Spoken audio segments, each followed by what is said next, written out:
Quels sont les critères pour obtenir le statut de réfugié en France? Ce sera l'objet de cette vidéo. Mais avant cela, pour des personnes qui me découvrent dans cette vidéo, je suis Chimène Nana. Je suis maman, je suis entrepreneur et investisseuse et j'accompagne des personnes qui souhaitent investir, qui souhaitent level up leurs finances. Elles ont la possibilité de me contacter pour prendre un rendez-vous gratuitement afin que l'on parle de leur projet en allant sur businessetreussite.com, onglet prendre rendez-vous. Et pour les personnes qui souhaitent, nous avons une académie des résilients où on réseaute, on parle de business, de mindset, on investit ensemble. Donc si ça vous intéresse, c'est également disponible lorsque vous êtes sur businessetreussite.com et vous avez l'onglet académie.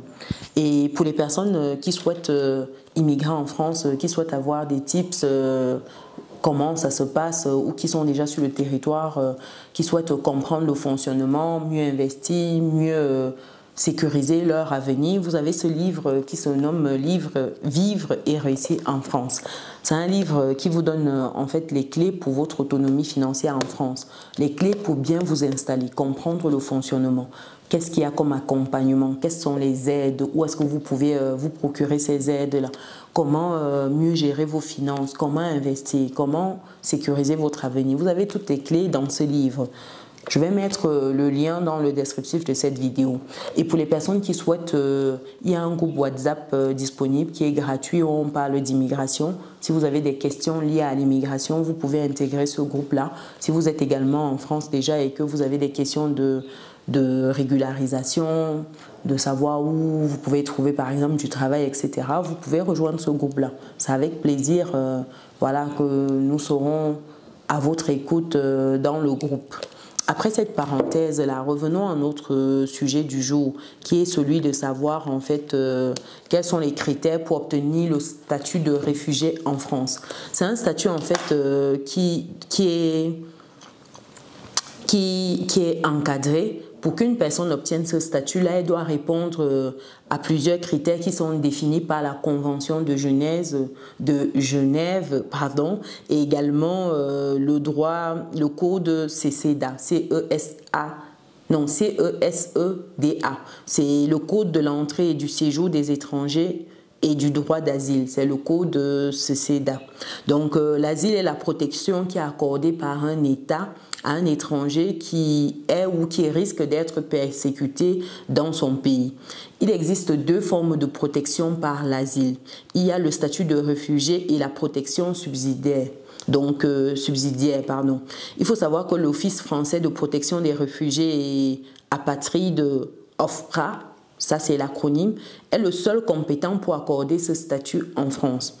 La protection temporaire, c'est un dispositif particulier qui est dédié au niveau européen lors d'afflux massifs des personnes déplacées. Donc ici, vous avez par exemple, lorsqu'il y a eu la crise ukrainienne, là, voilà un des cas qui est parlant. Pour parler maintenant du statut de réfugié, c'est accordé aux personnes qui répondent aux critères suivants, aux personnes suivantes. C'est des étrangers qui sont persécutés dans leur pays et qui ne peuvent pas ou qui ne veulent pas se réclamer de la protection en fait, de ce pays en question, du pays qui les persécute. Donc ici, ça peut être des persécutions qui sont fondées sur la race, la religion, l'appartenance à un groupe idéologique, un parti politique, etc. Donc tout cela peuvent être objet de persécution, par exemple à l'appartenance à une orientation sexuelle particulière qui est réprimandée par ce pays, votre pays d'appartenance. Donc il y a l'asile, on parle ici d'asile conventionnel en référence à la Convention de Genève du 28 juillet 1951. Il y a également le cas où vous êtes un étranger persécuté dans son pays en raison de ses actions en faveur de la liberté. Par exemple, ici, c'est tout ce qui est militant syndicaliste, où on peut traiter de radicalisé par abus de langage, etc. Donc, par exemple, toutes les personnes qui militent pour une certaine démocratie, pour une certaine liberté d'expression, là, on parle d'asile constitutionnel, c'est-à-dire il y a aux droits et aux libertés dans votre pays. Et Également, vous êtes concerné si vous êtes un étranger qui a obtenu dans son pays la protection du Haut Commissariat des Nations Unies, mais qui ne peut y rester. Donc, vous êtes également concerné si vous êtes dans ce cas de figure. En ce qui concerne la protection subsidiaire, c'est attribué en fait à l'étranger qui ne remplit pas les conditions d'obtention du statut de réfugié que je vous ai listé plus tôt et qui prouve par exemple qu'il est exposé dans son pays à des risques suivants. Par exemple, risque de mort, d'exécution, torture ou peine inhumaine, traitement inhumain. Également, tout ce qui est menace grave et individuelle ou collective à sa sécurité. Donc, ça peut être par exemple des violences qui peuvent s'étendre peut-être à ses proches directement, dont il est l'objet principalement. Donc ici, si vous êtes dans ce cas de figure, vous êtes éligible pour tout ce qui est protection subsidiaire. Et il faut parler également de la protection temporaire qui est le troisième point, la troisième variable, si je peux rajouter ça, oui, voilà.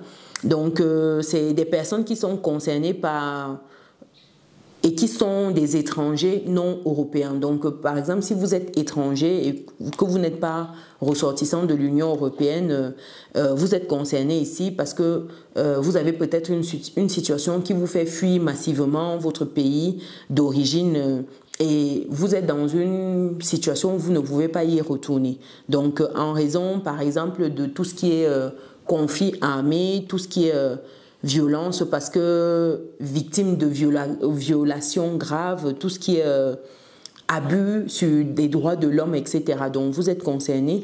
C'est un dispositif exceptionnel et temporaire qui est autorisé par une décision du Conseil de l'Union européenne. Donc la décision définit les bénéficiaires et sa date d'entrée en vigueur. Le dispositif ici se décide pour une période d'1 an. Ça veut dire que vous avez un droit d'asile qui est d'1 an et ce droit peut être prolongé jusqu'à 2 ans au maximum. Et le Conseil de l'Union européenne peut à tout moment y mettre fin si la situation, par exemple, dans votre pays se résorbe et que vous pouvez dorénavant retourner sans risque dans votre pays d'origine.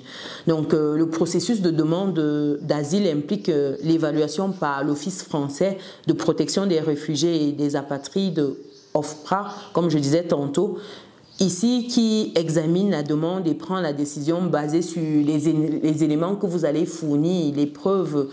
C'est pour cela que vous devez constituer votre dossier afin qu'il puisse être apprécié. Donc, si vous avez du mal, vous ne savez pas comment le faire, vous pouvez vous orienter vers des associations qui peuvent vous aider dans ce sens-là à monter votre dossier. Il y a plusieurs associations qui accompagnent justement dans ce processus-là. J'en ai listé déjà dans une précédente vidéo. Ces associations qui vous aident, que ce soit pour l'hébergement, que ce soit pour la nourriture, etc. Allez regarder la précédente vidéo et vous aurez toutes ces informations-là. Donc voilà pour cette vidéo. Je ne sais pas si vous avez des questions, n'hésitez pas. Si vous avez des sujets que vous souhaitez que j'aborde, n'hésitez pas également. Si vous êtes arrivé jusqu'ici, mettez en commentaire asile, ça fera plaisir. Et également, pensez à mettre un pouce, un like, partager, c'est gratuit. Et si vous n'êtes pas encore abonné, c'est le moment de vous abonner et de partager autour de vous. Donc, on se donne rendez-vous dans une prochaine vidéo. Ciao!